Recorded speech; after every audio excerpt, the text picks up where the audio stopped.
ঝিনাইদহ জেলার কালীগঞ্জ থানার মোবারকগঞ্জ সুগার মিলের পাশেই একটি খালে একটি অজ্ঞাত লাশের সন্ধান পাওয়া যায়। স্থানীয় সূত্রে জানা যায়, বারোবাজার ইউনিয়নের বালিয়াট গ্রামে তার বাসা। তার নাম ওমর হোসেন। তিনি পেশায় ছিলেন একজন আলম সাধু চালক। কে বা কাহারা তাকে মেরে এখানে ফেলে রেখে যায়।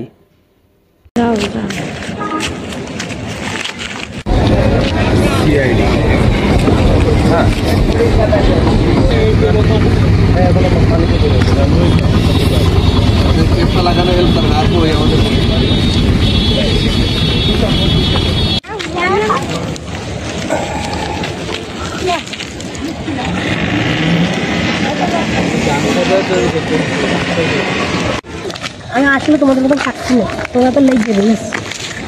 আমরা সব উঠেছি।